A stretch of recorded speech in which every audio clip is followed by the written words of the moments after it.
ठीक है, वो कभी भी नहीं आएगी आपको, मगर आपने मैक्सिमम आपको लगता है कि आपने कवर कर लिए। 3 और 4 के अलावा 4 क्यों छोड़ा हुआ? ठीक है, वो लास्ट में था तो आपने कहा आप जरूरत ही नहीं। ठीक है, वापस आते हैं, सैंपल उठाते हैं। ऐसा भाई जिसने टी शर्ट पहनी हो और नाइकी का लोगो लगाओ, है कोई? वो बैठा हुआ है मेरे सामने। हाँ जी, तैयारी कहां तक पहुंची है? अच्छा, इत्तेफाक ऐसा कि सेम रो में आ गया है। शुरू नहीं की, सारा मुद्दा ही खत्म कर दिया आपने कहा ना 9 मन तेल होगा है। नहीं, आपके साथ मेरी बाइसनेस आ जाएगी तो आप उससे वैसे बाहर हो जाते हैं। हाँ जी, वापस आते हैं। आप में से जिनका FTS 38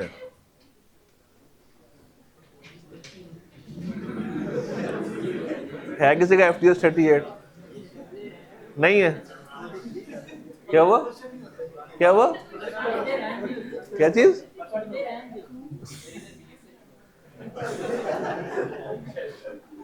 चले, आप में से जिनका FTS 40 है, जिसका 20 से 25, कोई मूड नहीं है यहाँ पे। चले वापस यहीं पर आ जाते हैं अब, ठीक है? वापस आते हैं। ऐसे भाई जिन्होंने स्किन कलर की पैंट पहनी हो और मरून कलर की शर्ट पहनी हो और चलते हुए आ रहे हो, सर तैयारी कहां तक पहुंची है? वो आज कर लेंगे, बाकी सारा कवर आपका बेहतरीन है, बेहतरीन है। ऐसे भाई जो क्लास में टोपी पहन के बैठे हो, चले मैं रिवाइज करता हूं, टोपी उल्टी पहनी हो, वो बैठे हुए पीछे। हाँ जी, तैयारी कहां तक पहुंची है? तैयारी तैयारी ऑन है ना? तैयारी कहां तक पहुंची है?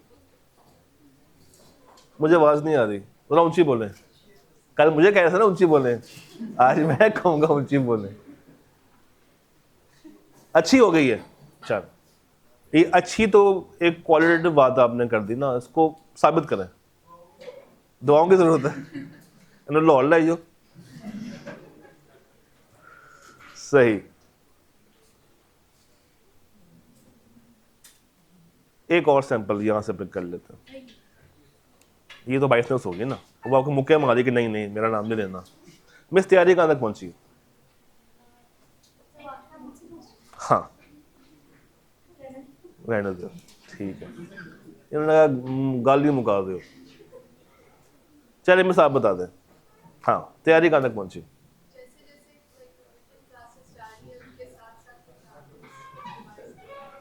साथ साथ तैयारी कर रही हैं, हो रही है। घर जाके, अच्छा अभी भी गेस्ट पे हैं, हो रही है।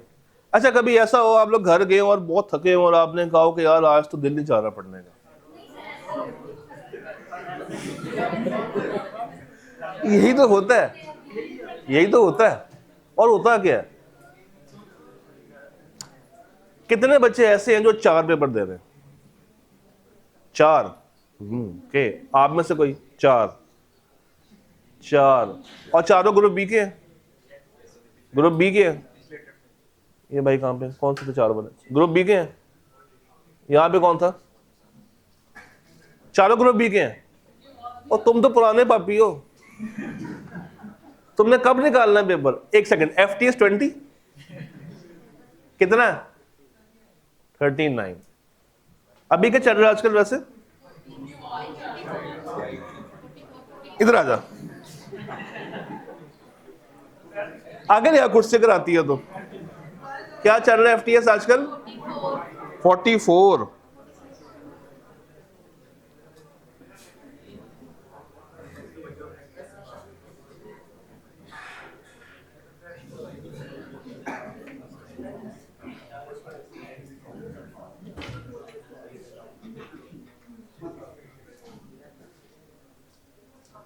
अच्छा जी, अब आवाज आ रही? बस दुआ करना ऐसे ही आती रहे। अच्छा जी, अब आ जाए मुद्दे की बात करते हैं। मुद्दा है हमारा डे 5 ऑडिट रिपोर्ट्स 700 सीरीज। अब कल आप लोगों ने 4 स्टैंडर्ड्स कवर किए होंगे, उसमें से पहला कौन सा था? 700। उसमें आपने सीखा होगा कि अनमॉडिफाइड ओपिनियन क्या होती है, अनमॉडिफाइड रिपोर्ट के कंटेंट्स क्या क्या होते हैं। फिर आपने जंप लगाई और आप चले गए 701 में, और 701 क्या कहता है कि ऑडिट मैटर। फिर आप गए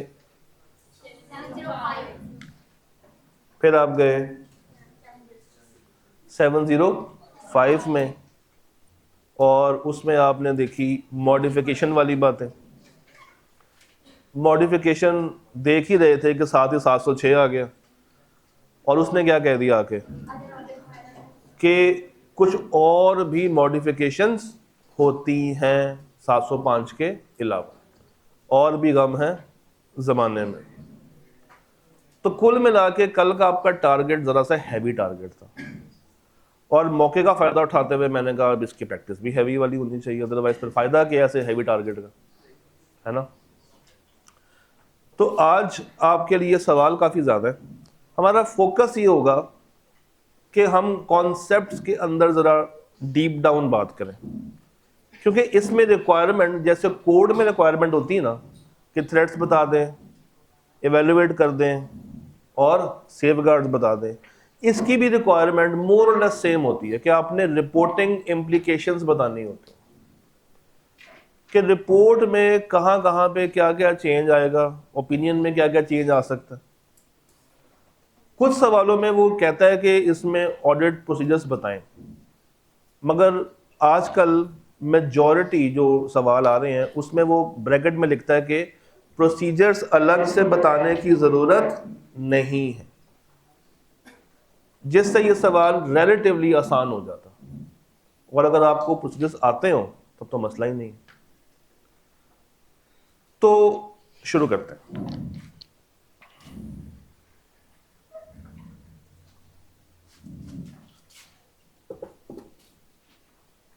सबसे पहले कुछ आपको दिखाना चाहूंगा, ये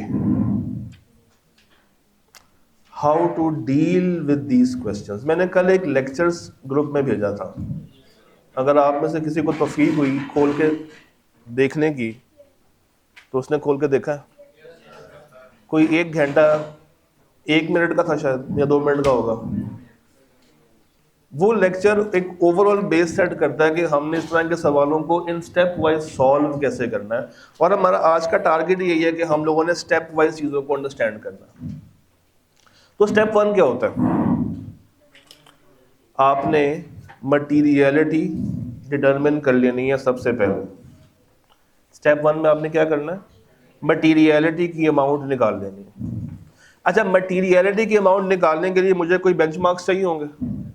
सर टिपिकली सवाल में 2 तरह के बेंचमार्क्स होते हैं, एक प्रॉफिट बिफोर टैक्स और एक एसेट्स। वो नेट भी दे सकता है, टोटल भी दे सकता है, उसमें परेशान नहीं होना।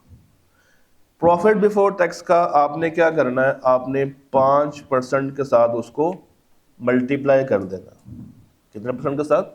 5 के साथ। और अगर आपको एसेट्स दिए हुए तो आप उसको 3 के साथ कर सकते हैं, मगर नॉर्मली आपने यूज कौन सा करना है? प्रॉफिट बिफोर टैक्स, क्योंकि ये वो बेंचमार्क है जो कि आप यूज करते हैं for a listed company, and वो कंपनी जो कि प्रॉफिट मेकिंग हो, आप उसमें पीबीटी यूज करते हैं, एसेट्स को यूज नहीं करते। मगर वो कंफ्यूज करने के लिए 2 बेंचमार्क्स आपको सवाल में दे देता है अक्सर। इतनी बात सबको समझ आ रही है? अच्छा, आज ना मुझे आपसे रिस्पॉन्स भी चाहिए होगा, जरा आपने एक्टिव रहना है। मैंने आपसे बहुत सारी बातें बीच में पूछनी भी है।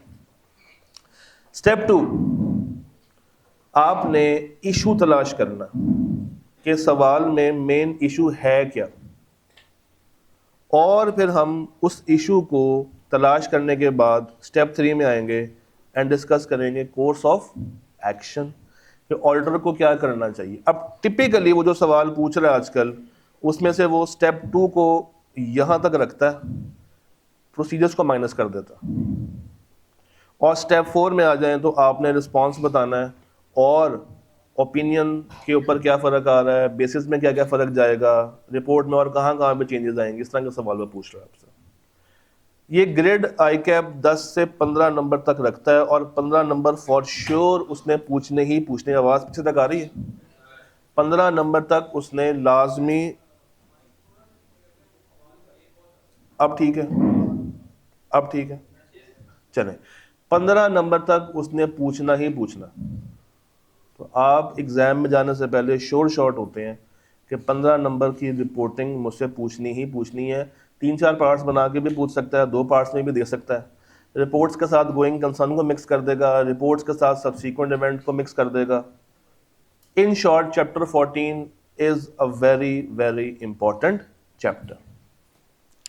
ये डायग्राम आपको आनी चाहिए, हर हाल में आनी चाहिए। अगर ये डायग्राम नहीं आती है तो मसला है।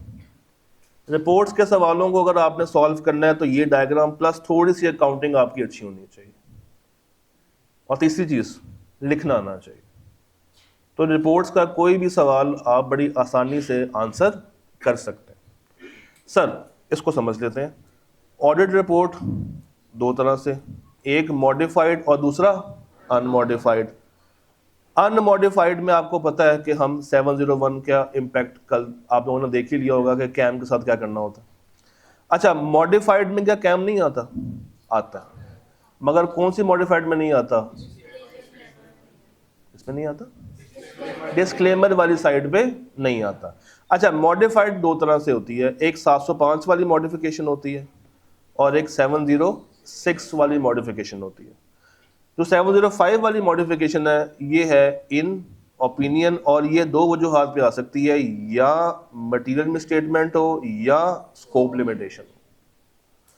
अच्छा, आगे की कहानी सेम है, मटेरियल हो परवेसिव हो, मटेरियल हो या परवेसिव हो, और एट द एंड आपने उससे रेलेवेंट ओपिनियन दे देनी होती है। और 706 पे अगर मैं आऊँ तो आपने देखने कि क्या मुझे कोई एक्स्ट्रा बात कम्युनिकेट करनी है या नहीं करनी। वो एक्स्ट्रा बात अगर अकाउंट से ताल्लुक़ रखती है तो आप दे देंगे एम्फसिस, और अगर उसका ताल्लुक़ ऑडिट से है, ऑडिट रिपोर्ट से है, तो आप दे देंगे अदर मैटर पैराग्राफ। अब ये सवाल दिखने में, समझने में आपको आसान लगेंगे, मगर कुछ चीज़ें बच्चों के दिमाग में रह जाती हैं, जैसे एम्फसिस क्यों दिया है, कैम क्यों नहीं दिया। अच्छा, कैम क्यों दिया है, अदर मैटर क्यों नहीं दिया। अच्छा, एम्फसिस में और अदर मैटर में फ़र्क क्या है, कैम और एम्फसिस में क्या फ़र्क है, कैम देने से रिपोर्ट मॉडिफाई होती है या नहीं होती। इस तरह की बहुत सारी बातें हैं जो कि आपसे आज होंगी।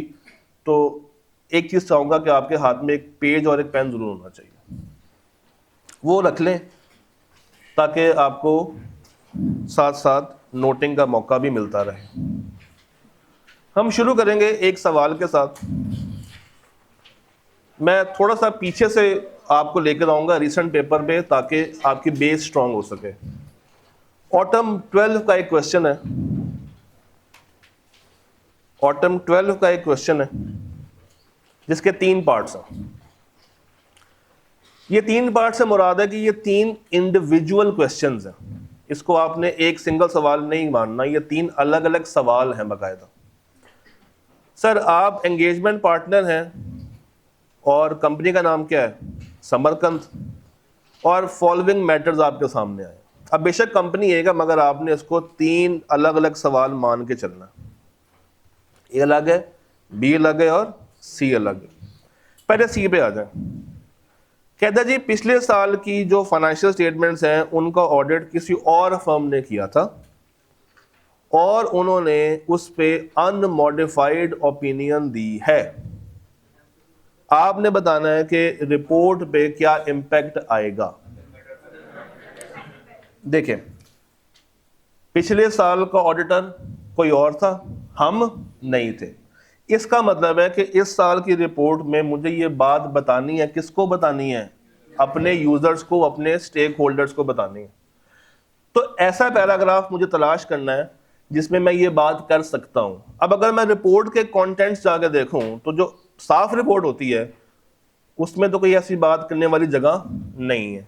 हाँ, आपके माइंड में आ सकता है सर वो जो रिस्पॉन्सिबिलिटी वाला सेक्शन है उसमें डाल देते हैं, उसमें नहीं डालने। ये बात आपने अलग से बतानी है। कहाँ बताएंगे? अदर मैटर पैराग्राफ को डाल देंगे रिपोर्ट के अंदर। अच्छा, डाल दिया, क्या इससे मेरी ओपिनियन खराब हो रही है? नहीं, ये बात ज़हन में रखना है। एम्फसिस को ऐड करने से और अदर मैटर को ऐड करने से ओपिनियन पे कोई फर्क नहीं आता, मगर इसको ऐड करने से रिपोर्ट के एलिमेंट्स हिल जाते हैं। अब मैं रिपोर्ट में एक नया सेक्शन डाल रहा हूं तो मैं दे तो साफ रिपोर्ट ही रहा हूं, मगर मेरी रिपोर्ट मॉडिफाई हो रही है, not with respect to opinion but with respect to some other problems या अदर एरियाज। तो पार्ट सी में अगर आपने पिछले साल का ऑडिट नहीं किया और किसी और फर्म ने किया है तो आपने सिर्फ क्या करना है, अदर मैटर पैराग्राफ ऐड कर देना और कुछ नहीं करना। पार्ट सी ओके, पक्की बात। Part A, 20% of the company's recorded turnover comprise of cash sales। तो 80% कहां पे होगा? Credit sales। Proper records have not been maintained। Consequently, the audit team was unable to design audit procedures to verify the cash sales। Sir 20% cash में है, 80% का बताया नहीं हुआ तो क्रेडिट होगी, और कैश के प्रॉपर रिकॉर्ड्स मेंटेन नहीं किए तो ऑडिट टीम उस वजह से अपने प्रोसीजर्स को डिजाइन नहीं कर पाई। क्या ये मटेरियल मिसस्टेटमेंट है? कह दें एक दफा है, कह दें एक दफा है कि सर ये मटेरियल मिसस्टेटमेंट है। सर ये मटेरियल मिसस्टेटमेंट नहीं है, ये स्कोप लिमिटेशन है। Auditor is unable to verify cash sales area. अच्छा, अब अगली बात, मैं इसको मटेरियल बोलूं या इसको परवेसिव बोलूं? अब एक ये जंग शुरू हो जाती है। कभी कभी सवाल आपको हिंट दे देता है, इस सवाल में भी हल्का सा हिंट मौजूद है, 20 और 80 का डिफरेंस। तो 20% परवेसिव इंपैक्ट तो नहीं होगा, इंपैक्ट कौन सा हो सकता है? मटेरियल। तो आपने क्या लिखना है कि आप कैसी ओपिनियन देंगे? आप क्वालिफाइड ओपिनियन देंगे बेस्ड ऑन स्कोप लिमिटेशन, जो कि मटेरियल लेवल का है, परवेसिव लेवल का नहीं। अच्छा, दो तरह की क्वालिफाइड ओपिनियंस होती हैं, एक मिसस्टेटमेंट वाली, एक स्कोप वाली। तो दोनों में क्या फर्क होता है? वहां पे हम कहते हैं कि इसके अलावा तुम्हारे accounts true and fair view दे रहे हैं। ये कहां पे कहते हैं? मिसस्टेटमेंट में। स्कोप में हम लोग कुछ और बात करते हैं। स्कोप में कहते हैं कि except for the possible effects, बाकी के financial statements true and fair view दे रहे हैं। तो यहां पे भी चूंकि आप कैश का एरिया वेरीफाई नहीं कर पा रहे हैं तो आपका स्टेटमेंट क्या बनेगी कि एक्सेप्ट फॉर द कैश में आने वाले मसले जो कि मुझे पता नहीं है उसके पॉसिबल इफेक्ट्स का, remaining financial statements is giving true and fair view. ये तो हर बच्चा लिख कर आ सकता। सवाल ने कहा है कि ओवरऑल रिपोर्ट पे इंपैक्ट बताएं। अब मुझे सोच के जवाब दीजिएगा, क्या किसी और जगह पे ये बात करने की जरूरत है?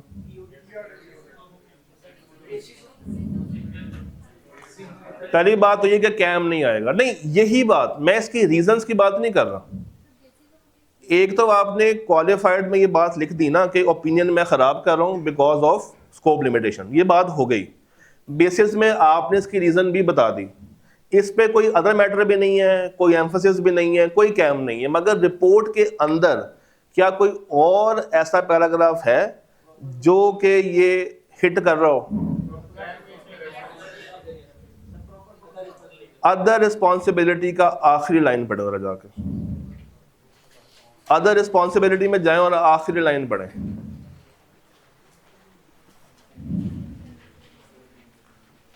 अदर रिस्पॉन्सिबिलिटी में जाएं और आखिरी लाइन पढ़ लें।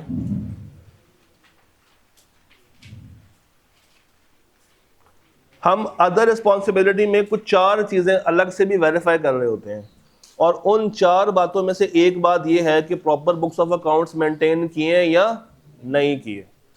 तो फिर आप यहां पे भी लिखेंगे कि proper books of accounts are not maintained, proper books of accounts are not maintained. ये दूसरा इंपैक्ट है। पहला इंपैक्ट क्या था? ओपिनियन और उसके साथ basis, and second impact will go to other reporting responsibility में आप ये बताएंगे कि इसने प्रॉपर बुक्स ऑफ अकाउंट्स को मेंटेन नहीं किया। अच्छा, अब यहां से एक आवाज आई थी, सर क्या कैम डाल सकते हैं? तो सर कैम हमेशा अच्छी बातों पे होता है, खराब बातों पे नहीं होता। ये स्ट्रेट अवे स्कोप लिमिटेशन है। तो ये क्या है? खराब बात है कि अच्छी बात है? खराब बात है, इस पे कैम नहीं बनता। जी, एक सवाल था यहां से। हाँ, एग्जैक्ट फिगर नहीं दी हुई, मगर उसने परसेंटेज दे दी ना 20%, तो हमने यहां से असेस किया, ये हमारी एस्टिमेशन है। हाँ, अब एक सवाल ये भी आता है कि सर क्या हम इफ करके इफ मटेरियल इफ परवेसिव पे जा सकते हैं? बिल्कुल जा सकते हैं, मगर यहां पे थोड़ा सा हम फायदा उठा सकते हैं। 20% परवेसिव थोड़ा सा अजीब ही लग रहा है। हाँ जी, पार्ट बी जरा पढ़ें। Part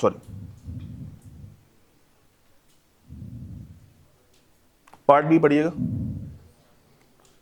during the current year company ने चेंज किया है method of charging depreciation on its fix asset from straight line to WDV, diminishing balance method.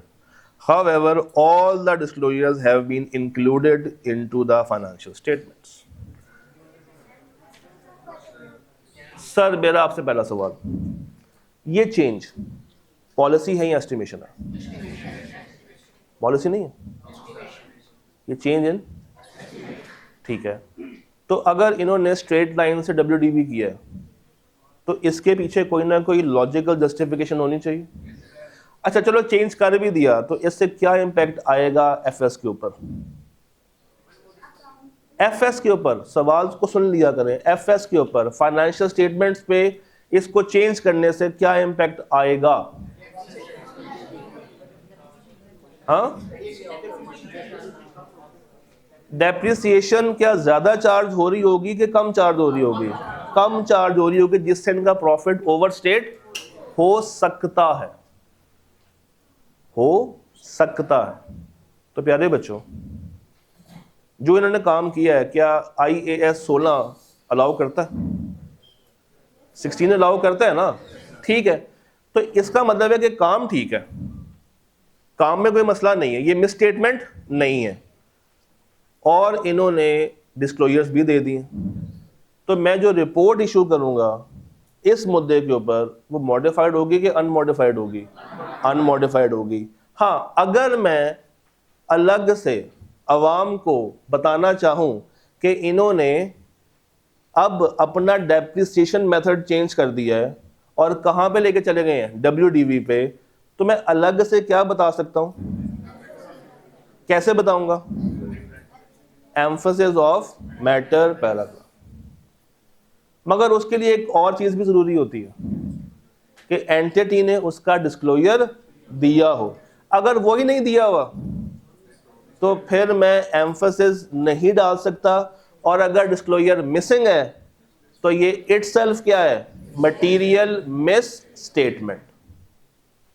Material miss statement, जो कि 3 वजह से आती है, या सिलेक्शन खराब हुई हो, एप्लीकेशन खराब हुई हो, या डिस्क्लोजर्स जो आने चाहिए थे वो नहीं आए, या जो हैं वो एडिक्वेट नहीं। इसके लिए हम लोग शॉर्ट फॉर्म यूज कर लेते हैं SAD, SAD, सिलेक्शन, एप्लीकेशन और डिस्क्लोजर्स। ये सवाल ओके? ये सवाल बेसिकली आपकी बेस बना है रीसेंट सवालों पे जाने के लिए। जी, सर पार्ट ए में कैम में रेफरेंस क्यों नहीं आएगा, उससे पहले मैं आपसे जानना चाहूंगा कि आपके नजदीक कैम क्या होता है, आप कैम को कैसे डिफाइन करते हैं, बताएं।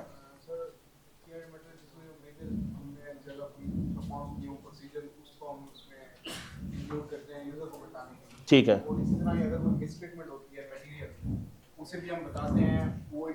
हमने काम किया हो ना उसके ऊपर, तो सवाल को पढ़ो दोबारा। सवाल कहता है कि डाटा ही नहीं है, तो जब डाटा ही नहीं है, मैंने अपना काम किया ही नहीं है, तो मैं इसको कैसे कैम में लेके जा सकता हूँ। कैम में मैं कब लेके जाता, जब एरिया इंपॉर्टेंट होता, सिग्निफिकेंट होता, हाई रिस्की होता, और मैंने अच्छी खासी उस पर एफर्ट की होती। यहाँ पे ऐसा कुछ हुआ? हाँ, यहाँ पे कुछ ऐसा हुआ नहीं हुआ, तो इसलिए कैम नहीं आने वाला। डन है?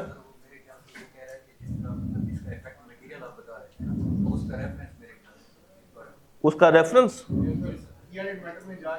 ओपिनियन के अंदर, इसमें इतनी बात बताने की जरूरत नहीं है। आपने बस बताना कि मसला क्या है, वो स्कोप लिमिटेशन था, फिलहाल उसको यहीं तक रखते हैं।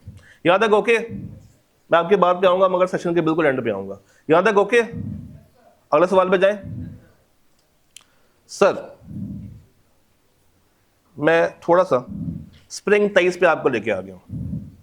ऑटम 12 से जंप आ रही कहां पे? स्प्रिंग 23 पे। सवाल पढ़े और पार्ट ए को छोड़ दें, आपने पार्ट बी सुनना है। पहले आप लोग सवाल पढ़ लें तसल्ली के साथ।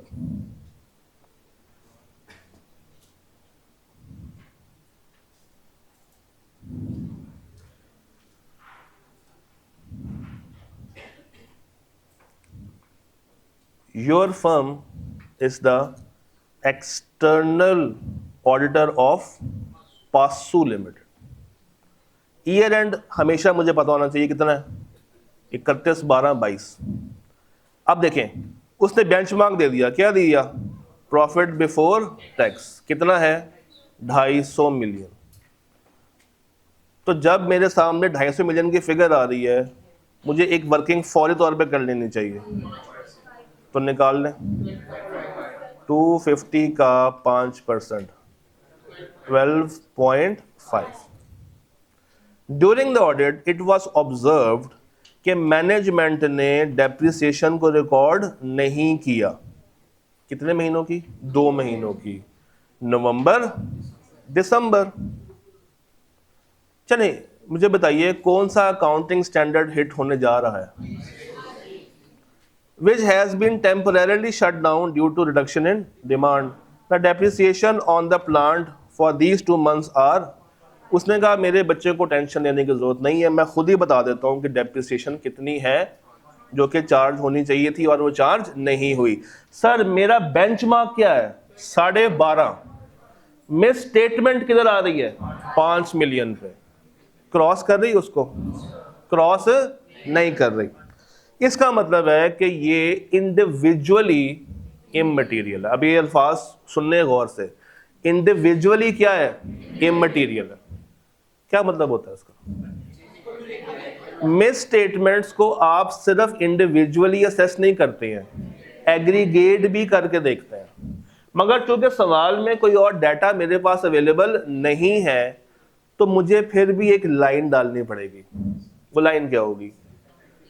हम मैनेजमेंट से कहेंगे कि इंडिविजुअली तो ये मटेरियल है, मगर हमें रिटर्न रिप्रेजेंटेशन दो कि एग्रीगेट करके भी ये मटेरियल को क्रॉस नहीं करेगी। ये बात समझ आई? क्या दो? एग्रीगेट करके दो या लिख के दो कि अगर हम इसको एग्रीगेट करें तो ये मटीरियलिटी के लेवल को क्रॉस करने वाली नहीं है।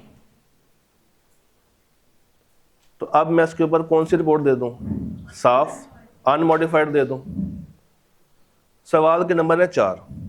इतनी बात करके आएंगे तो 3 नंबर मिल जाएंगे। 1 नंबर शॉर्ट है, गैस करने का। इस सवाल में एक और मसला भी है। इस सवाल में एक और मसला, रिडक्शन इन डिमांड। ये एक इंडिकेटर है किस चीज का? इंपेयरमेंट का। तो अब आपने ये भी बताना है कि इस वजह से इंपेयरमेंट आ सकती है। तो मैनेजमेंट तुम्हें अब क्या कैलकुलेट करनी चाहिए? इंपेयरमेंट। और अगर मैनेजमेंट इंपेयरमेंट की वर्किंग ना करे, मटेरियल मिसस्टेटमेंट कर दे और ठीक करे अनमॉडिफाइड, कर दे और ठीक करे तो, नहीं करती तो मटेरियल मिसस्टेटमेंट। यहां तक कि आप सारे मेरे साथ चल रहे हैं? पक्की बात है जी।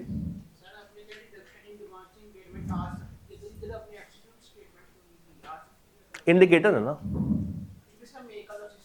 इंडिकेटर है, तो हम उससे कहेंगे भाई साहब चेक कर लें इंपेयरमेंट तो नहीं आ रही उसके ऊपर। और कोई सवाल जी? हाँ सर, क्या गोइंग कंसर्न को कंसिडर करें या ना करें? अक्सर बच्चे ना गलती कर जाते हैं सवाल में, जैसे सवाल में छोटा सा एक प्रॉब्लम है और वो कहते हैं कि कंपनी तबाह हो गई है, बर्बाद हो गई है, कंपनी अगले 12 महीने में ऑपरेट नहीं कर सकती। वो अगर गोइंग कंसर्न को हिट करवाएगा तो आपको प्रॉपर उसके बारे में डिटेल्ड इंफॉर्मेशन देगा। गोइंग कंसर्न खराब हो रही है खुद ही से अज्यूम नहीं करना। रिडक्शन इन डिमांड है, बस 2 महीनों के लिए है, इंपेयरमेंट चार्ज करके देख लें। ये कौन सा कह रहा है कि कंपनी बंद हो रही है? ठीक है, देखिए ना, वन ऑफ इट्स प्लांट है, एक प्लांट। अच्छा, ये भी नहीं कहा कि मेजर प्लांट, क्या लिखा हुआ है?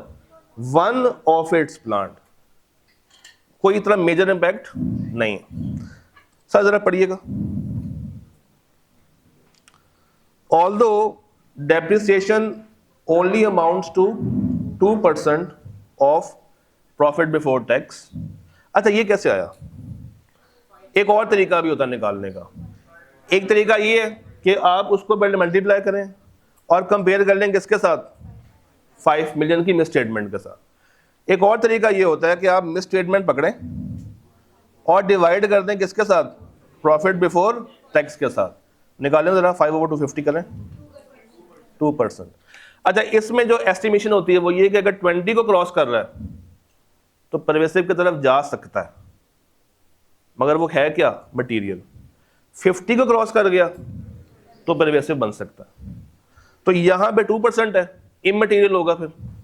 अच्छा आगे, सिस्टम खराब है या मुझे तंग कर रहा है आज?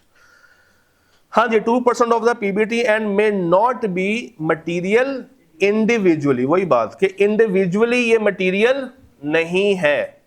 We would still ask the management to record depreciation for the last 2 months. क्यों? क्योंकि ये एग्रीगेट होके इस मटीरियलिटी के लेवल को क्रॉस कर सकता। It should also be evaluated whether impairment. अब ये देखें, वेदर, वेदर ये नहीं कहा मस्ट है या करना ही है, कहता है चेक कर लो कि इंपेयरमेंट तो नहीं आ रही उस प्लांट के ऊपर, और अगर आ रही है तो क्या उस बेंचमार्क को क्रॉस तो नहीं कर रही, जिसकी वजह से तुम्हें क्वालिफाइड ओपिनियन देनी पड़ जाए। Am I clear on this? पक्का? अगला सवाल जाऊं? ये सवाल समझ आया जी? अगर वो कहता कोर्स ऑफ एक्शन तो फिर आपने बताना है सारी बातें एक्सेप्ट रिपोर्ट्स। सवाल किसका था? हाँ, रिपोर्ट में क्या क्या चेंजेस आएंगी उसके अलावा आपने सारी बातें करनी है। सर इस सवाल में ये जरा चौथा पॉइंट देखिएगा, स्प्रिंग 14 का चौथा पॉइंट देखिएगा प्लीज।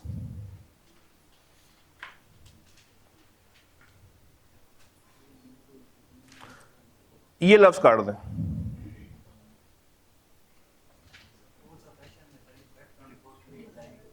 मैं बताता हूं, पहले ये सवाल कर लें। हाँ जी, one of the plants of UL was destroyed at year end. Appropriate disclosure उसका डाल दिया गया है। सिंपल क्या आएगा? अच्छा, ये मैं सवाल क्यों लाया हूं? वन ऑफ द, यहां पे भी गोइंग कंसर्न का इंपैक्ट नहीं आएगा। इसमें तो डिस्ट्रॉय हो गया ना, बचा ही कुछ नहीं। अच्छा सर पॉइंट 3 देखिएगा जरा, पॉइंट 3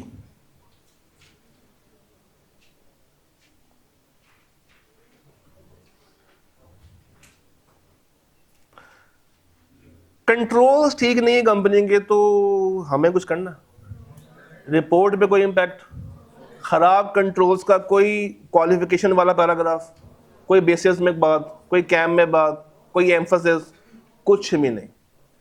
कंट्रोल्स अगर खराब लगे हुए हैं तो उसका रिपोर्ट से कोई ताल्लुक वास्ता नहीं है, डायरेक्टली नहीं है मगर इनडायरेक्टली है, क्योंकि जब कंट्रोल्स खराब हैं तो मिस स्टेटमेंट्स अराइज हो रही होंगी, मगर हम कंट्रोल्स के ऊपर अलग से कोई बात नहीं करते। फेयर इनफ, यहां तक सारे साथ जा रहे हैं ना? ठीक है सर, मैं आपको अब मजीद आगे लेके जाना चाहता हूं पायनियर के ऊपर। स्प्रिंग बाइस सवाल को रीड करें। हर सवाल में ना कोई नई फनकारी है, तो ये सवाल वो हैं जो वो सारी फनकारियां हैंडल कर लेते हैं। इसको पढ़ें।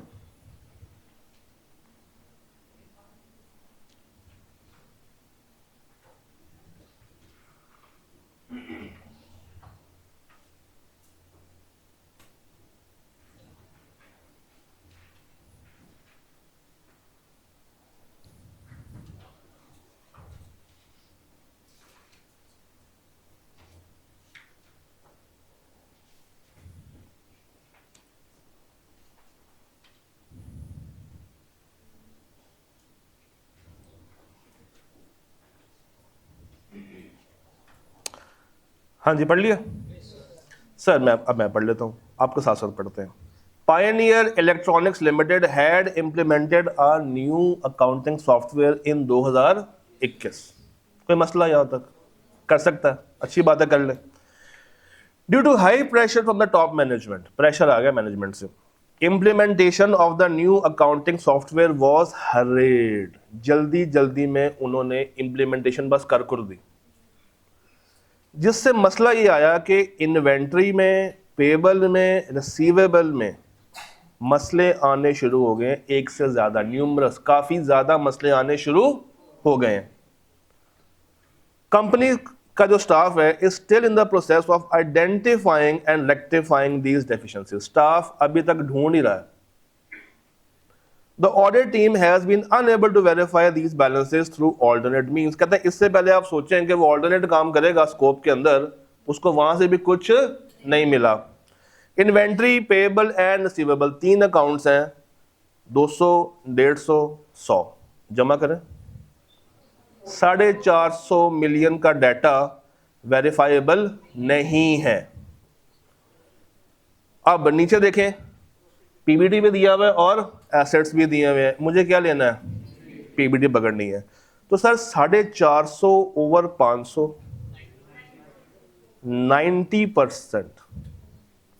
90% सर, 90% से मटेरियल होगा ना सर? परवेसिव की डेफिनेशन क्या है? कहता है जब आप उसको कन्फाइन नहीं कर पा रहे हो तो फिर वो एक से ज्यादा अकाउंट्स को हिट करेगा। तो यहां पे कितने अकाउंट्स हिट हो रहे हैं मेरे? 3। कितने हो रहे हैं? 3। और 450 मिलियन एक अच्छी खासी अमाउंट बन रही है। तो हम कौन सी ओपिनियन देंगे? सर डिस्क्लेमर देने से पहले भी कुछ करना है, कोशिश करनी है कि मैं यहां से विड्रॉ कर सकता हूं या नहीं कर सकता। अगर विड्रॉ करना प्रैक्टिकेबल हो और पॉसिबल हो तो। सवाल की रिक्वायरमेंट दोबारा से पढ़ें। सवाल की रिक्वायरमेंट में कुछ और भी है। ये कहता है रिपोर्ट में जहां जहां पे चेंज आएगी ना, मुझे वो वाली सारी बातें बता दो। अब शुरू करते हैं रिपोर्ट, इसी माने आपके कंटेंट्स भी रिवाइज हो जाएंगे। पहला कंटेंट क्या था? चेंज होगा। अभी भी क्या रहेगा? Independent auditors. सेकंड कंटेंट क्या था? चेंज होगा। तीसरा क्या था? चेंज होगा, यस। चौथा चेंज होगा, यस। पांचवा गोइंग सन तो है नहीं, कैम शैम है नहीं। अच्छा कैम आएगा? इसमें कैम आने वाला नहीं है। सो ये चेंजेस है जो कि आपने उसको लाइन बाय लाइन बतानी है। बता देंगे आगे चलिए। हाँ जी, पॉइंट्स बना के बताने हैं आपने। रिपोर्ट बनाने नहीं बैठ जाना, उसने आपसे चेंजेस मांगी, ये नहीं कहा कि रिपोर्ट को रीड्राफ्ट करें। जी जी, जो जो जहां जहां पे चेंजेस हैं आप वही बात करेंगे। एक सवाल था यहां से, अदर मैटर पैराग्राफ आएगा कि नहीं आएगा? ऐसा क्यों लगा कि आपको क्या आएगा? सर मैं वहां से विड्रॉ करने वाला था, मगर मैं अगर विड्रॉ नहीं कर पाया तो ये बात मैं कहां पे बताऊंगा? जी जी, कहां है जी? किसके साथ?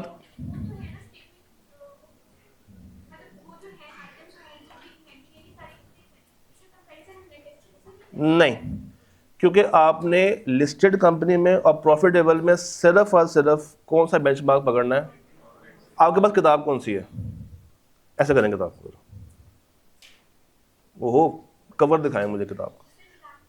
ठीक है, आप में से किसी के पास अगर किताब हो, चैप्टर 3 खोल कर इसको दें। है चैप्टर 3 खोलें, 3 की मटीरियलिटी पे जाएं और उसमें एक टेबल देखें। क्या कहाँ लिखा हुआ अनलिस्टेड? खोल लें टेबल। टेबल खोल लिया आपने?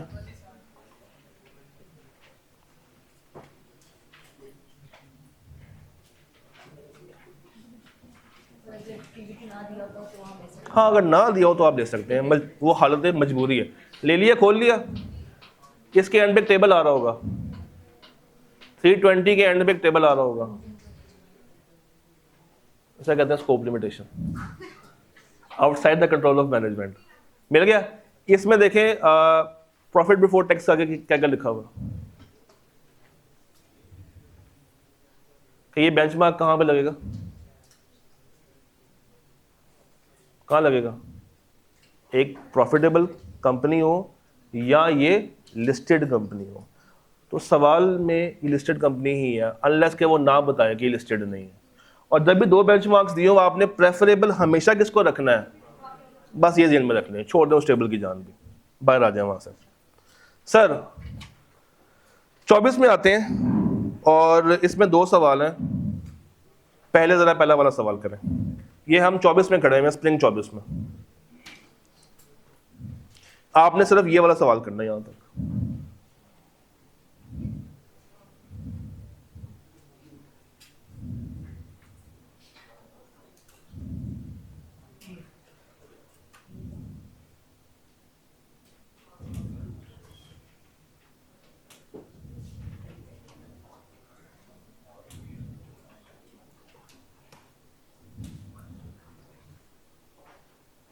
हाँ जी, पढ़ लिया। कारसाज लिमिटेड, यहां पे चल क्या रहा है? इन्वेंट्री काउंट करने के लिए गए थे, मगर इन्वेंट्री ठीक से काउंट नहीं कर पाए। वजह क्या बनी? यानी कि लिमिटेशन इम्पोज्ड बाय मैनेजमेंट। हमारा तो कोई कसूर नहीं है और बियॉन्ड द कंट्रोल भी नहीं है। अच्छा, कितना टोटल इन्वेंट्री है? तो 600 की 600 वेरीफाई नहीं कर पाए, 150 की जो उस वाले वेयर हाउस में थी उसको वेरीफाई नहीं कर पाए। मेरा पीबीटी कितना है? पीबीटी कितना? तो सर मैं 700 150 के साथ लेके जाऊं या 600 के साथ लेके जाऊं? निकाल लें। 150 ओवर 700 कितना आता है? 21 पॉइंट। आपके नजदीक ये मटेरियल है कि परवेसिव है? और आपके नजदीक ये ओपिनियन कौन सी बनती है? पढ़।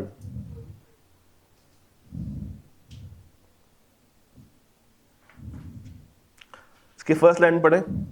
The inventory not verified bye auditor through stock count is 21.4। और आगे क्या बता रहा है? Is therefore. अच्छा, यहां पे तो इसने दे दिया पैराग्राफ। मेरी आपसे रिक्वेस्ट है कि आपने बुलेट्स के फॉर्म में सवाल को आंसर करना, क्योंकि इस पूरी लाइन में 2 बातें हैं। 21.4 अलग है और मटेरियल अलग है। Audit team needs to obtain evidence either by performing the inventory count on alternate date. ये तो वो दे रहा है other procedures, ठीक है. अच्छा हम इसको छोड़ के फिलहाल नीचे आते हैं. If the auditor cannot obtain evidence due to non-performance, it will be a, ये तीसरा पॉइंट आ गया आपका. चौथा पॉइंट, अब आपने बताना है कि ये परवेसिव तो नहीं है. Since the effect is confined to a, sir ये लाइन उसने कहाँ से निकाली है? परवेसिव की डेफिनेशन से निकाली है कि ये इफेक्ट कन्फाइंड है to a single element of the financial statement. The effect is material but not pervasive. अब अगला point, being material and not pervasive, कौन सी ओपिनियन देगा? Qualified. And will include in basis कि क्या क्या मसले मसाइल थे जिसकी वजह से उसको मॉडिफिकेशन देनी पड़ी और वो क्यों एविडेंस हासिल नहीं कर पाया. सर कोई मुश्किल चीज़ लिखी हुई तो बता दें. ये सारी बातें आपको आती हैं, बस आपने एक जगह पे इकट्ठी करनी है. और एक जगह कौन सी है? आपका मेड्यूला ऑब्लांगेटा, दिमाग. इकट्ठी कर देंगे वहां पे. वापस आते हैं इसका पार्ट 2 करें. मेड्यूला, मलीर लिमिटेड, ये दोनों एरियाज कराची के हैं ना, कारसाज और मलीर. तो समझ जाएंगे एग्जामिनर कहां से होगा. Your firm is the auditor of Malir limited. पढ़े शाबाश. और खुद सोचें क्या करना है. अब आप इतने बड़े हो गए हैं, सोच सकते हैं.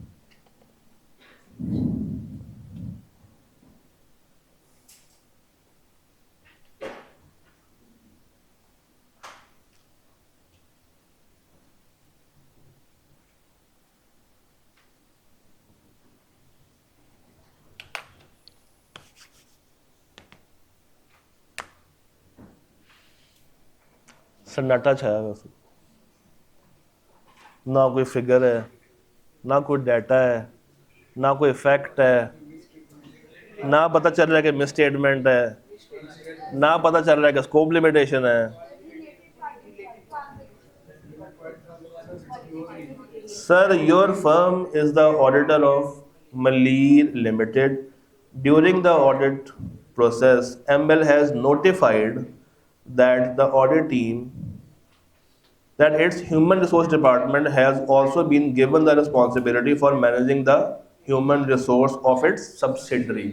होल्डिंग वालों को कहा गया कि तुमने सब्सिडरी को भी मैनेज करना है.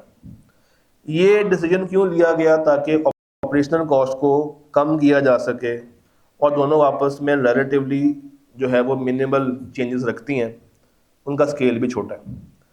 कंपनी के ऑपरेशंस चल रहे हैं. Consequently ML has not considered that transactions while preparing it's financial statement. Holding subsidiary बता चुका है. इट मींस कि वो कहाँ पे लेके जाना चाह रहा है. तो ये स्कोप लिमिटेशन है कि मिस स्टेटमेंट. रिलेटेड पार्टी का स्टैंडर्ड कौन सा होता है? IAS 24. क्या कोई डिस्क्लोजर रिक्वायरमेंट्स की बात करता है या वो अकाउंटिंग की बात करता है? उसमें अकाउंटिंग नामी कोई चीज़ नहीं है, उसमें सिर्फ और सिर्फ क्या है? डिस्क्लोजर्स है. तो इसका मतलब है कि अगर ये डिस्क्लोजर डाला होगा तो मैं कहूँगा कि ठीक है, साफ रिपोर्ट ले लो. और अगर नहीं डाला हुआ तो फिर देखना पड़ेगा मटीरियल है कि परवेसिव है. और चूंकि डाटा नहीं है तो मैं क्वांटिफाई तो नहीं कर सकता. तो फिर ये क्या होगा? क्वालिटेटिव इम्पैक्ट के साथ आएगा. पढ़ लें.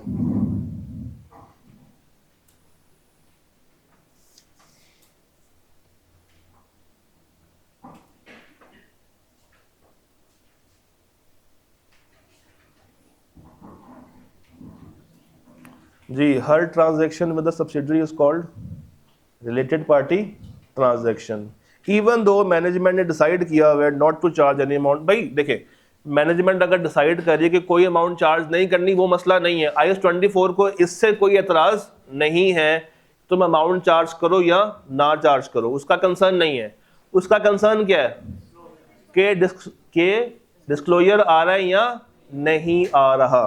अच्छा आगे, this arrangement needs to be disclosed in the financial statement.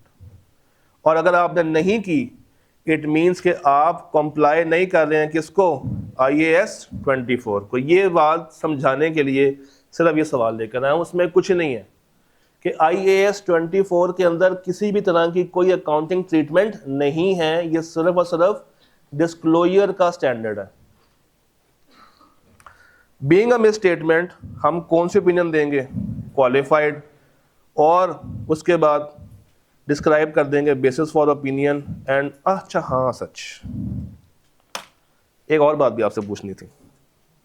Sir आपके पास किताब तो होगी ना हाथ में, जरा खोलें, मैं आपको एक पैराग्राफ पर लेके जाना चाह रहा हूं।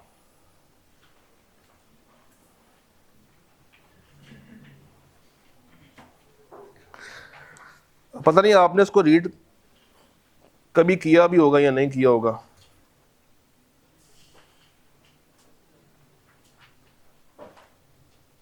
सासुमांस खोला, बेसिस में जाएं।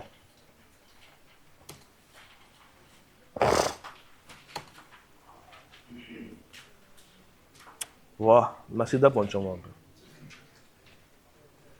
आ गए बेसिस में, आ गए हैं,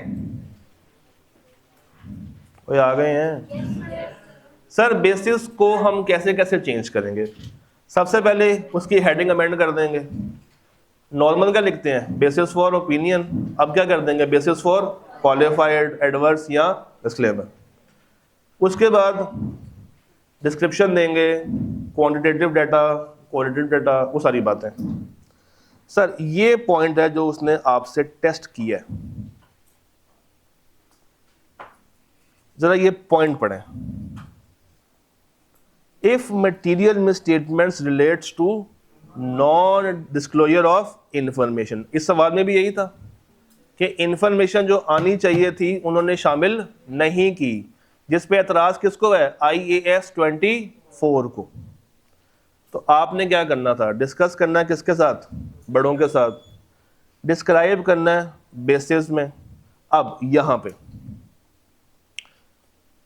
लाइन पे गौर कीजिएगा, कहते हैं जी आप लिख सकते हैं बेसिस फॉर ओपिनियन में वो ओमिटेड इंफॉर्मेशन जो कि उन्होंने डिस्क्लोजर्स में नहीं डाली। आप क्या कर सकते हैं, डाल सकते हैं किसके अंदर, बेसिस फॉर ओपिनियन पैराग्राफ में वो वाली इंफॉर्मेशन ऐड की जा सकती है जो कि उन्होंने क्या की हुई है, स्किप की हुई है, मिस की हुई है। अनलेस, अब कुछ शर्तें हैं, अगर ये रिपोर्ट डालने से आपकी रिपोर्ट का वॉल्यूम बढ़ रहा है, साइज बढ़ रहा है, तो आप ये इंफॉर्मेशन अपने बेसिस में नहीं डालेंगे। नंबर 2, चलें अगर डालनी है, साइज नहीं बढ़ रहा, तो उस वक्त डालना जब मैनेजमेंट ने ये डिस्क्लोजर आपको बना के दिया होगा। ये बात समझ आती है? कब डाल सकते हैं, जब मैनेजमेंट ने डिस्क्लोजर क्रिएट किया होगा। कब नहीं डालना, जब उसका वॉल्यूम इंक्रीज हो रहा हो। दोनों कामों को करते हुए देख लेना, अनलेस प्रोहिबिटेड बाय लॉ और रेगुलेशन। अगर लॉ ने अलाउ किया है फिर ये बातें सोचना, अगर लॉ ने अलाउ ही नहीं किया तो ये बातें सोचने की जरूरत नहीं। सर अब ये लाइन को पढ़ते हुए इधर आ जाएं और ये देखें,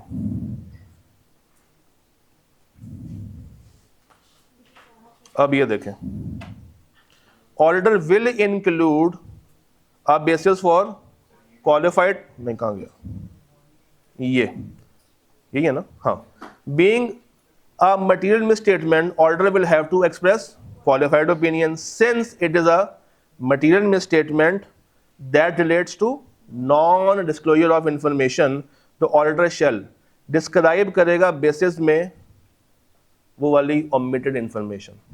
कब करेगा, जब लॉ ने उसको मना ना किया हो एंड मैनेजमेंट ने उसको ये बना के दी हो और इसको ऐड करने से रिपोर्ट का साइज खराब ना हो रहा हो। ये बातें बच्चों को याद नहीं रहती, भूल जाती हैं। इसको लिख लें, बेसिस में जाके उस लाइन को या उस पैराग्राफ को हाईलाइट कर लें कि जब भी डिस्क्लोजर का मसला आएगा, मुझे ये वाली बात लाजमी लिखनी है। जब भी डिस्क्लोजर का मसला आएगा मुझे ये वाली बात अलग से लाजमी लिखनी है, उसको बताना है। सर बात ऐसी है कि मैनेजमेंट ने डिस्क्लोजर नहीं डाला, जब नहीं डाला तो इट मीन्स कि मिस स्टेटमेंट है। कौन सी वाली है? Relates to disclosures. अब मैं क्या करूंगा? रिपोर्ट खराब करूंगा, ठीक है।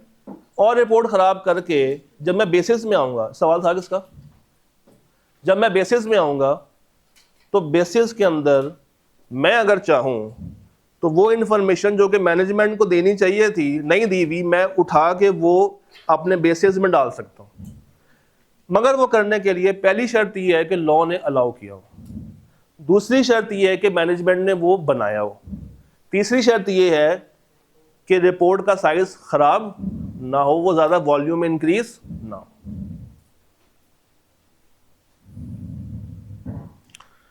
सर 3 नंबर का सवाल तो कर सकते हैं, खुद ही ट्राई करें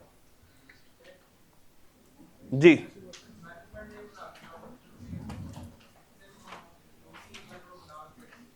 हाँ, अगर उन्होंने बनाया होता तो वो वहां पे क्यों ना आ रहा होता, ये सवाल है ना आपका। तो तभी तो लॉ ने कहा है, हो सकता है कि उन्होंने बनाया हो मगर डर के मारे डाला ना हो, तो फिर आप उनका यूज करेंगे, खुद बनाना नहीं बैठ जाना।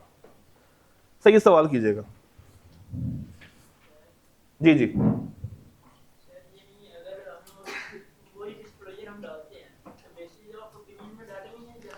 बेसिस बेसिस बेसिस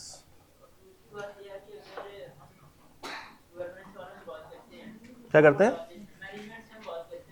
हाँ, वो डाल दें तो इसका मतलब है कि मॉडिफिकेशन ही खत्म होगी। अगर उन्होंने मिस स्टेटमेंट को ठीक कर दिया तो मिस स्टेटमेंट रही नहीं, खत्म हो गई। सर ये सवाल कर लें प्लीज, कर लें, मान लें, कर लें, बड़े भाई की बातें मान लेते हैं, नहीं बस जबानी कर लें। मैंने बड़ा भाई बोला, छोटे भाई की बात मान लेते हैं, इसको कर लें।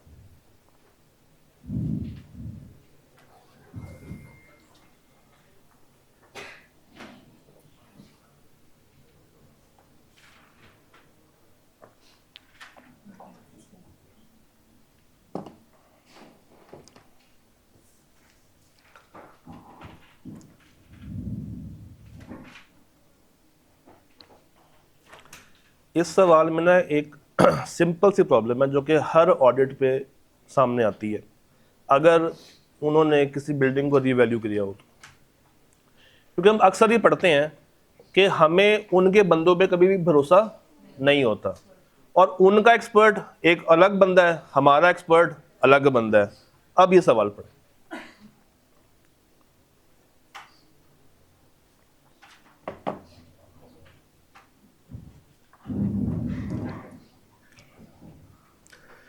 यहां तक आ रही है आवाज पीछे? अगर मैं यहां पे रखूं तो बस ठीक है। हाँ जी, पढ़ लिया सर। उनका एक्सपर्ट क्या कहता है? 4000। हमारा क्या कहता है? फर्क कितने का? मिस स्टेटमेंट कितने की है?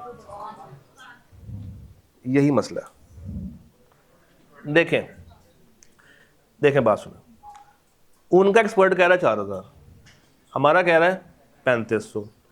इसका मतलब है कि उन्होंने अपनी एफएस के अंदर जो डाटा डाला होगा वो 4000 से आ रहा होगा, हमारे नज़दीक वो ओवर वैल्यूड है कितने से? 500 से। अब जब आप ड्राफ्ट करेंगे तो आपने ख्याल रखना है एक चीज़ का, आपने कोशिश करनी है कि आप उसको सारी बातें बता दें। आप शुरू कैसे करेंगे कि अगर ये हमारे मुताबिक 3500 रिकॉर्ड कर ले तो कोई मिस स्टेटमेंट नहीं है, और हम कौन सी रिपोर्ट देंगे?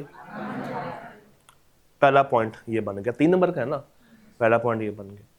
सेकंड, अगर ये परसिस्टेंट है कि 4000 पे ही करना है तो हमारे नज़दीक ओवर स्टेटेड वैल्यू कितनी है? क्या कोई बेंचमार्क दिया हुआ है? निकालें। 500 ओवर 2500 20% आ रही है, हमारे नज़दीक ये फिगर मटीरियल बन जाएगी। एंड नंबर 3 आपने बता देनी है जो रेलेवेंट ओपिनियन है कौन से देंगे?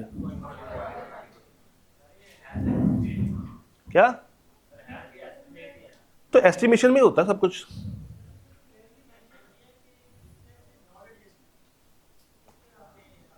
कहाँ लिखा है? ठीक है, अगर उसने कह दिया है तो उसी के मुताबिक चलें, और अगर नहीं लिखा हुआ तो कोशिश करेंगे क्या, पूरी राम कहानी सुना दे उसको। डन है जी? जी, फिर आप सिर्फ नॉन एडजस्टेड वाली बात ही लिखेंगे।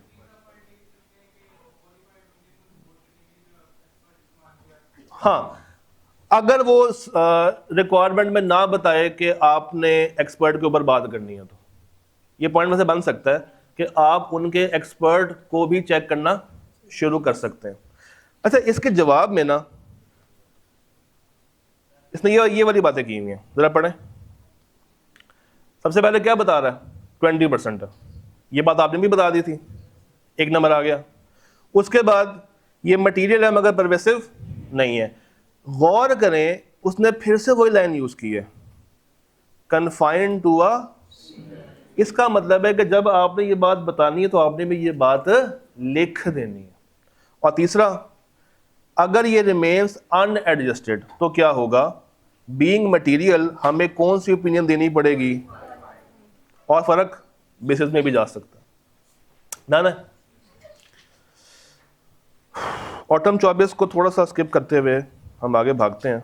क्या मैं भाग सकता हूँ? नहीं भाग सकता। सर इसका पार्ट बी करें, बायो हेल्थ।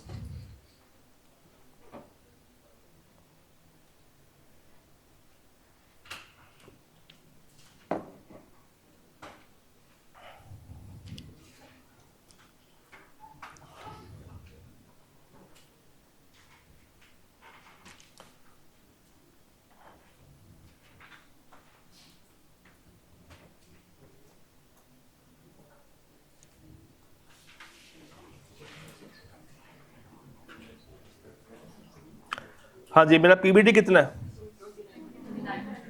ठीक है, ऊपर क्या चल रहा है? 300 क्या है? होना क्या चाहिए था, हो क्या गया है। तो इसका मतलब है कि दो चीजें खराब है। पहली क्या खराब है?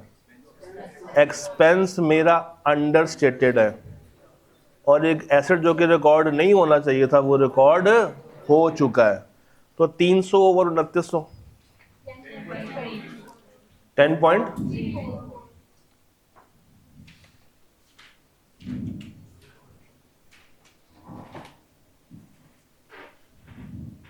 Sir research cost amounts to तकरीबन 10% ऑफ द पीबीटी, ये बता दिया आप लोगों ने।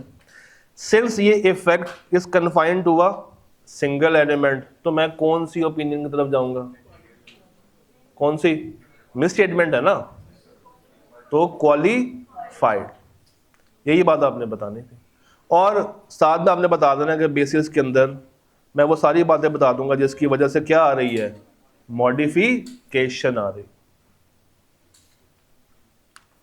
सर इसको ट्राई करें, टेक जीनी।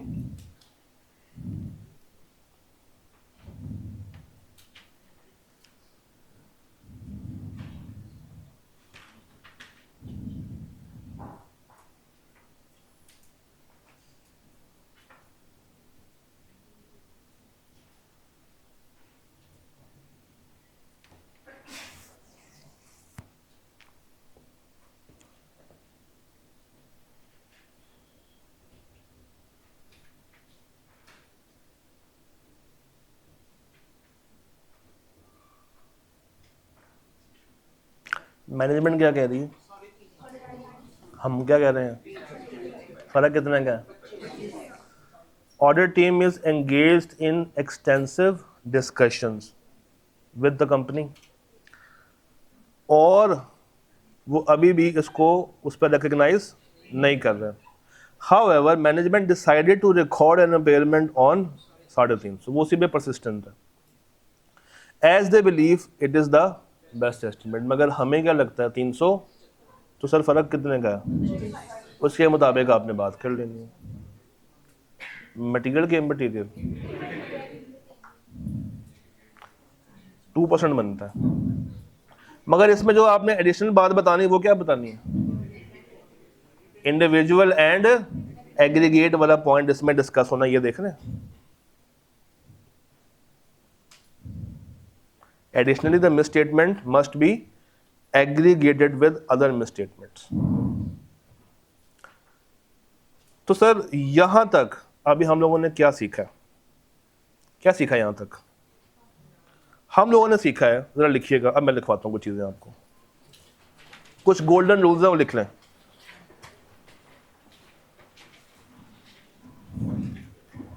पहला रूल, अच्छा मैं उर्दू बोलूंगा, आप ट्रांसलेट भी कर सकते हैं, आप रोमन भी कर सकते हैं, जैसे मर्जी कर लीजिएगा।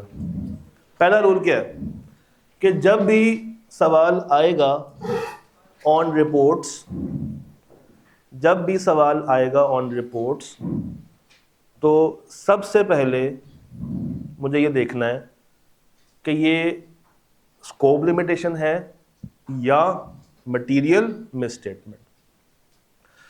तो सबसे पहले आपके दिमाग ने ये सोचना कि ये मिसस्टेटमेंट की तरफ कहानी लेके जाऊं या कहानी कहां जा रही है? स्कोप लिमिटेशन की तरफ। देख लिया? अच्छा अगली बात, फिर आपने हाँ जी अगली बात, फिर आपने निकालनी है मटीरियलिटी, और उसके लिए दो तरीके हैं। फर्स्ट मेथड इज कि आप बेंचमार्क को मल्टीप्लाई कर दें एक परसेंटेज के साथ, और फिर देखें कि वो उसको क्रॉस कर रहा है या नहीं कर रहा। क्रॉस नहीं कर रहा इममटीरियल है, क्रॉस कर रहा है तो मटीरियल है, और अगर बहुत ही स्पीड पे क्रॉस कर रहा है तो परवेसिव है।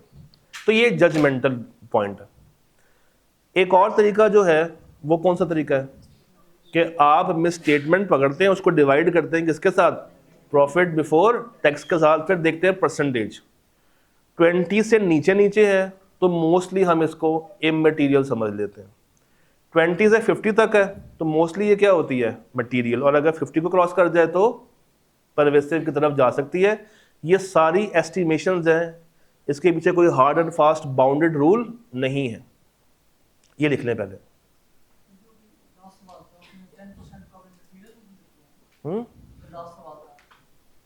देख लेते हैं।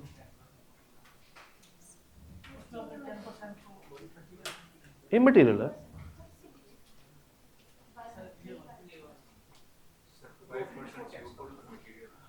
हाँ इसने यहाँ पे इसको किया हुआ है मटीरियल। चलिए आप इसको रिवाइज कर लेते हैं। हम कहते हैं 10% तक इममटीरियल है, 10 से 50 मटीरियल है, और 50 ऑनवर्ड्स परवेसिव है। इस तरह करना है। लिख लिया? अगेन ये 20 भी हो सकता है, 10 भी हो सकता है।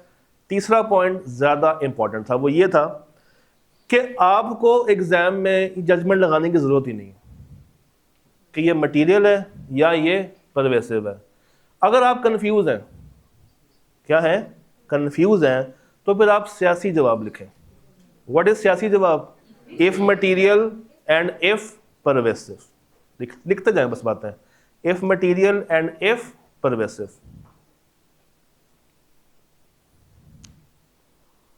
If material if pervasive.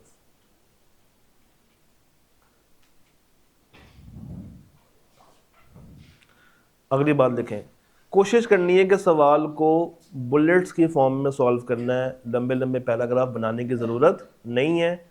इससे तो आपका टाइम बचता है, दूसरा आपकी अंग्रेज़ी इतनी ज़्यादा सामने नहीं आती। आप जब टू द पॉइंट बात करते हैं ना तो अच्छी करते हैं, जब आप उसको एक्सप्लेन करने के लिए जाते हैं तो फिर वो बचपन की अंग्रेज़ी आपके सामने आ जाती है। तो प्लीज़ इसे थोड़ा सा अवॉइड करना है। लिख लिया यहाँ तक? अगली बात देखें, अगर स्कोप लिमिटेशन हो, अगर स्कोप लिमिटेशन हो तो आपने जवाब में लिखना है कि हम ऑल्टरनेट मेथड से वेरीफाई करने की कोशिश करेंगे, अनलेस के सवाल में ही उसने कुछ और बात कर दी हो कि आप वेरीफाई नहीं कर सकते। बट अगर कुछ नहीं मेंशन किया हुआ सवाल में तो आपने क्या बताना है कि हम ऑल्टरनेट प्रोसीजर्स लगाने की कोशिश करेंगे।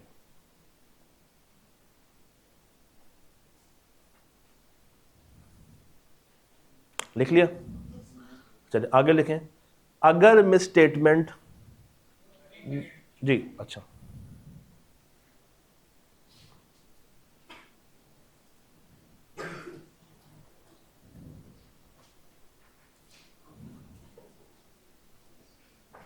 एक सेकंड को बीते हुए जमाना हो गया, बोलूं आगे? अच्छा, अगर मिस स्टेटमेंट नॉन डिस्क्लोजर की वजह से है तो जो आपको मैंने पैरा बताया है वो पैरा आपके जवाब में आना चाहिए। अगर miss statement non disclosure of information की वजह से है तो वो पैरा आपके जवाब में आना चाहिए। पैरा को नोट कर लीजिएगा, हाईलाइट कर लीजिएगा, जैसे मर्जी कर लीजिएगा। लिख लिया? अच्छा, अगली बात पे हूँ, बोलूं? अगली बात लिखें।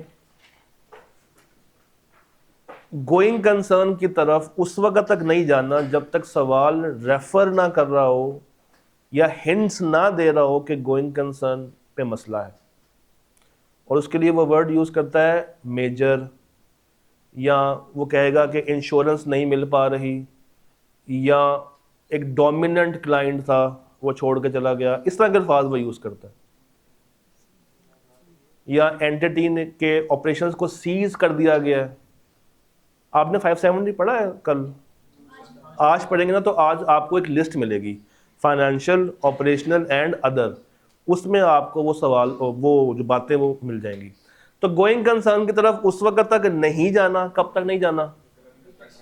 जब तक सवाल में इसकी ओपन हैंड्स अवेलेबल ना हो। लिख लिया? अच्छा, अगली बात लिखें।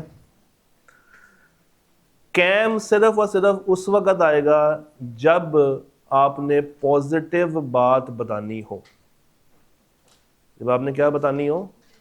पॉजिटिव बात बतानी हो, जिसमें जजमेंट्स शामिल हो, एरिया रिस्की हो, और जो डेफिनेशन है कैम की वो करंट पीरियड का हो, सिग्निफिकेंट हो, वो सारी बातें आ जाएंगी। कैम उस वक्त आएगा जब एक लिस्टेड कंपनी हो, पहली बात। दूसरा, जब आपने कोई अच्छी बात कम्युनिकेट करनी हो। लिख लिया यहां तक? अच्छा, आगे लिखें। कैम में और कैम के सेक्शन में फ़र्क है, बच्चों को ये भी इतना आइडिया नहीं होता। कैम का सेक्शन और है और कैम इटसेल्फ और है, ये मैं फ़र्क बताता हूँ अभी। कैम का सेक्शन कुछ और है और कैम इटसेल्फ कुछ और है। आप एक काम करें, किताब खोलें और 701 के बाद जो रिपोर्ट आ रही है ना उसमें जाएं। जो रिपोर्ट 701 के बाद लगी हुई है, ये रिपोर्ट, इस पे लिखा हुआ है ऑडिटर्स रिपोर्टिंग ऑब्लिगेशन 2018।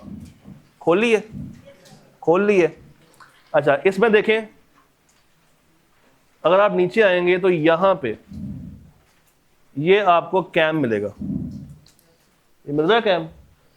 मैं उड़ जाता हूं, आपको शायद नजर ना आ रहा हूं। मिल गया कैम? अच्छा, अब देखें जरा गौर से, ये हेडिंग और ये वाली बात, ये हेडिंग और ये 3 लाइनें, जरा 3 लाइनें पढ़े गौर से।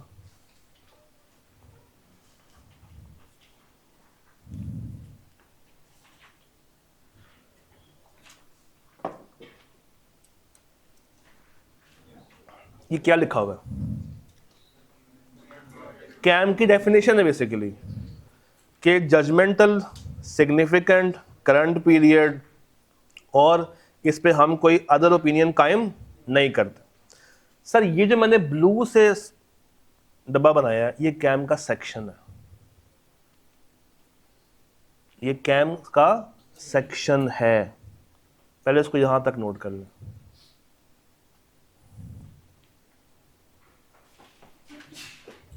ये क्या है? कैम का सेक्शन है।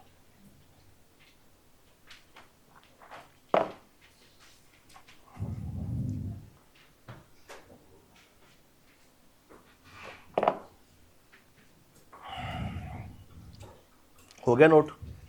हो गया। अच्छा, अब अगर आपने गौर किया हो तो इसके नीचे देखें, following are the key audit matters, serial number, what is KAM, why is KAM and how the matter is addressed. ये कैम है, ये कैम का पैराग्राफ है। ऊपर जो ब्लू से किया है वो क्या है? कैम का सेक्शन। ये क्या है? ये एक्चुअल आप कैम लिख रहे हैं अपने अल्फाज में, यहां पे आपकी ओन वर्डिंग चलती है। अब पता नहीं आपने पढ़ा या नहीं पढ़ा, मैंने कल 11:30 मुझे एक डॉक्यूमेंट शेयर किया था ग्रुप में, उसका नाम था ड्राफ्टिंग। वो खोल के देखा, उसमें यही 3 पैराग्राफ्स बताए हुए थे डिफरेंट स्टैंडर्ड्स के साथ जोड़ के। तो सीरियल नंबर, की audit matter and the how the matter was addressed. अब बड़े ध्यान से बात सुननी, कान खुले मैंने, सुने, ये फर्क समझ आ गया? अच्छा, अब मैं आपको जरा कैम के सेक्शन पे लेके जा रहा हूं। ये डब्बा, इस पे बात हुई थी, इस पे बात हुई थी ना? बस ठीक है। अब जरा बात सुने, डिस्क्लेमर क्या है?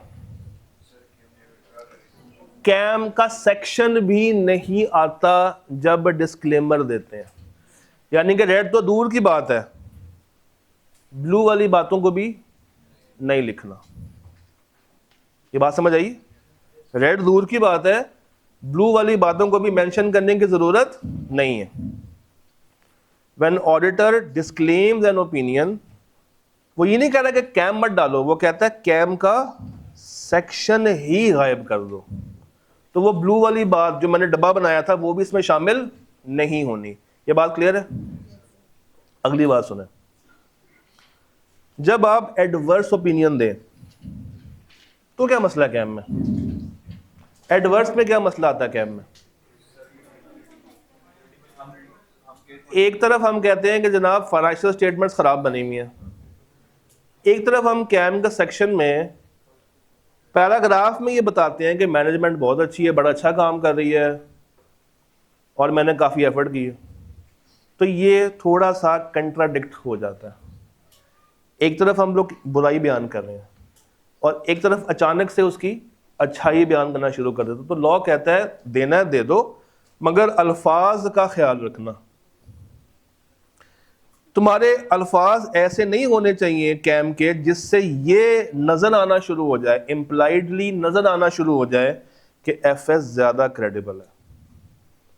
क्योंकि एडवर्स वर्सेस कैम में से हाईली इंपॉर्टेंट पॉइंट कौन सा है? Adverse.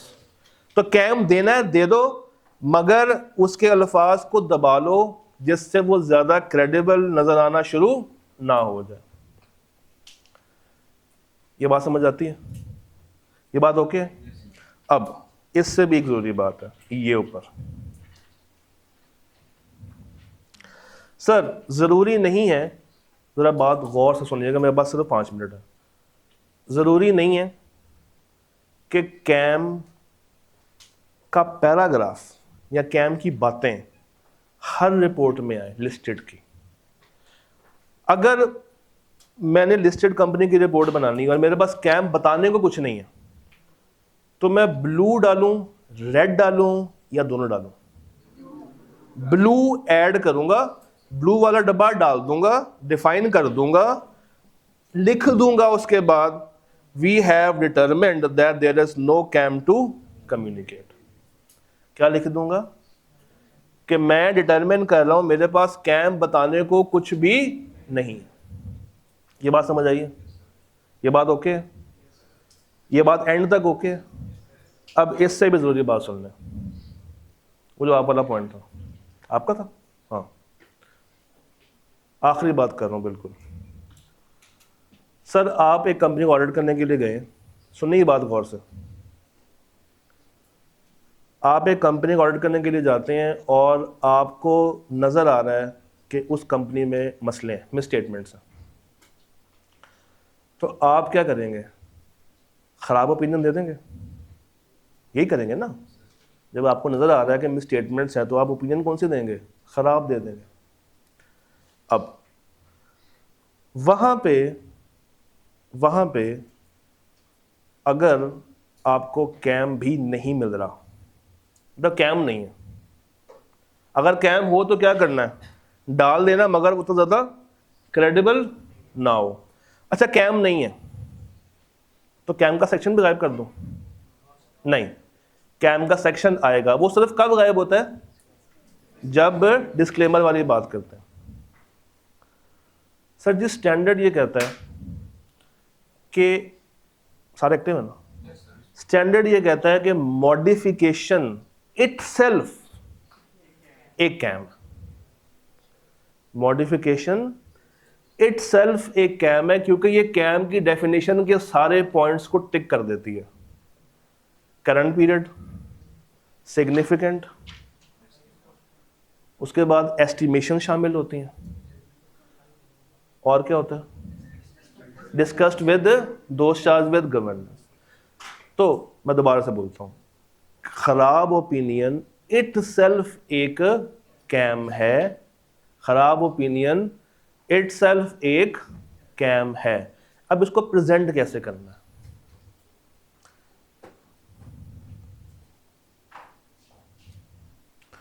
Accept for the matters described in basis for qualified या एडवर्स ओपिनियन सेक्शन। अगली बात छोड़ दें अभी फिलहाल, इसका आपसे ताल्लुक नहीं है। We have determined that there are no cam to communicate in our report. ये पूरी लाइन जो ग्रीन वाली है यहां से लेकर यहां तक, ये कब आएगी? ये सिर्फ उस वक्त आएगी, सुन लें, सिर्फ उस वक्त आएगी जब आपने रिपोर्ट को खराब करना है, चाहे क्वालिफाइड है चाहे एडवर्स है, और आपके पास असल में देने को कोई कैम नहीं है। अगर असल में देने को कैम है तो फिर ये खा जाएंगे आप। हम लिस्टेड की बात कर रहे हैं, कैम लिस्टेड में आता ही नहीं है। ये बात समझ आई मेरी आखिरी वाली, कि अगर आपके पास असल में देने को कैम है, क्या मैंने कहा है? असल में बताने को कैम है, तो ये डब्बा नहीं आएगा। ये डब्बा सिर्फ कब आएगा? No cam to communicate. डब्बा सिर्फ कब आएगा? No cam to communicate. और अगर आपके पास कैम कम्युनिकेट करने के लिए नहीं है, फिर वी हैव डिटरमिन्ड से ऊपर एक्सेप्ट फॉर द मैटर्स, जो कि कहां पे बता दिए हैं? We have determined that no cam to. कल का टारगेट क्या है? 500 सीरीज, उसमें होगा 60, 70 और 80, और इसके साथ साथ अगेन 15 नंबर तक का सवाल वहां से बन जाता है। तो कल भी इंशाल्लाह 2 बजे मुलाकात होगी और इसी टाइम तक हम क्लास को एंड करेंगे। मजीद अच्छा वो स्टैंडर्ड्स भी इसके साथ जुड़ के आते हैं, तो कल ऑटोमेटिकली इसकी भी तैयारी फिर से हो रही होगी, प्लस हम उन चीज़ों को बीच में क्लब कर रहे होंगे। डन है? रब रखा।